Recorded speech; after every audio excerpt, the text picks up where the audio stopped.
बार की बात है। जंगल की गहराइयों में एक खूबसूरत और वननीय जगह पर एक हाथी और एक जिराफ एक साथ रहते थे। इन दोनों के बीच में एक अनूठी मित्रता थी, जो जंगल के सबसे अद्वितीय और अनोखे दोस्ती का प्रतीक था। हाथी का नाम हारी था और उसकी बड़ी बड़ी खोजने वाली आंखों में एक प्यारी भोलापन था। हारी बहुत ही मस्तिष्कशील और बुद्धिमान हाथी था, लेकिन वह हमेशा हंसता और मजाक करता रहता था। वह अपने लंबे सूंड और उसकी शक्ल के बावजूद बहुत ही आलस्यपूर्ण और सहमत दिखाता था। दूसरी ओर जिराफ का नाम गिरी था। गिरी का शरीर बहुत ही लंबा था और उसकी बुलंद गर्दन से वो उच्च ऊंचाइयों की ओर लकड़खड़ाता रहता था। उसकी बड़ी सुंदर बिंदीदार आंखें और दिलकश मुस्कान के साथ गिरी किसी के लिए बहुत ही प्यारा दिखता था।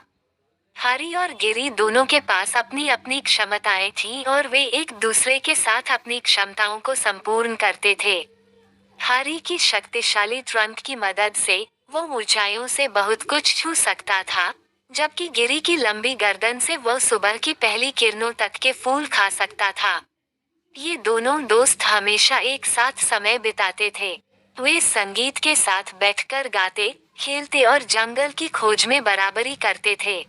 वे अपनी दोस्ती की मिसाल थे, जो ये दिखाते थे कि विभिन्न आकार और रूपों के बीच भी बेहतर मित्रता हो सकता है।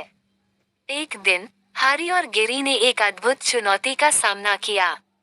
जंगल में एक बड़ा मेला आयोजित हो रहा था और उन्हें एक स्थल पर जुटना था जहां एक बड़ा खुदाई मुकाबला हो रहा था।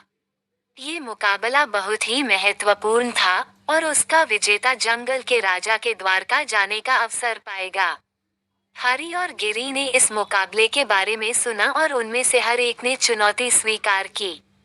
हारी ने कहा, मुझे लगता है कि मैं इस मुकाबले में भाग लूंगा। हारी ने अपनी चुनौती स्वीकार कर ली और गिरी के पास आया। उसने गिरी से कहा, गिरी, मैंने मुकाबले में भाग लेने का निर्णय किया है। क्या तुम मेरे साथ होना चाहोगे? गिरी मुस्कराए और उत्सुकता से उत्तर दिया, बिल्कुल, हारी।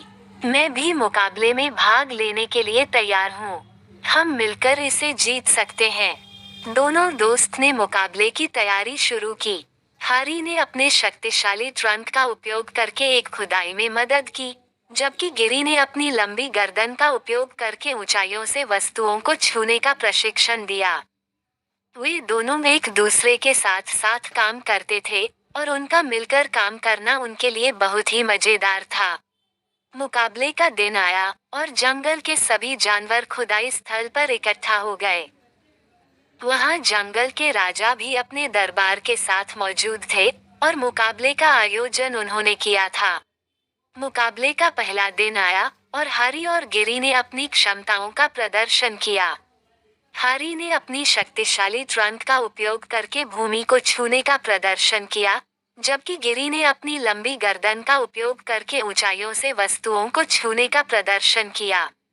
उनका प्रदर्शन दरबार के सभी सदस्यों को प्रभावित किया और वे खुदाई मुकाबले के अगले दिन के लिए चयनित हुए। दूसरे दिन का मुकाबला और भी रोमांचक था। हारी और गिरी ने अपनी शक्तियों का अद्वितीय उपयोग किया और सभी को हैरान कर दिया। वे खुदाई मुकाबले के विजेता घोषित हुए और जंगल के राजा के साथ जाने का अवसर प्राप्त कर लिया। जंगल के राजा ने हारी और गिरी को बड़ा स्वागत किया और उन्हें बड़ा सम्मान दिया। वे दोस्त मिलकर जंगल के राजा के साथ खुशियों से समय बिताए और उनके लिए खास खाना तैयार किया। मुकाबले के विजेता बनने के बाद हारी और गिरी ने एक साथ जंगल के राजा के साथ खुशियों से वक्त बिताना जारी रखा। उन्होंने जंगल के राजा के साथ बिताए गए समय में अपने अनुभवों और किस्सों का साझा किया। वे उनके साथ अपने दोस्तानों को सुनाने और उनकी मित्रता की महत्वपूर्ण उपयोगिता के बारे में बात की। जंगल के राजा ने खुशी खुशी उनके अनुभवों को सुना और उनकी मित्रता को सराहा। वे कहने लगा, हारी और गिरी, आपका साथ देखकर हम समझ गए कि मित्रता केवल आकार या आकृति से नहीं होती। यह आपके दिल और मन की संबंध से होती है और आप दोनों ने ये साबित कर दिया है।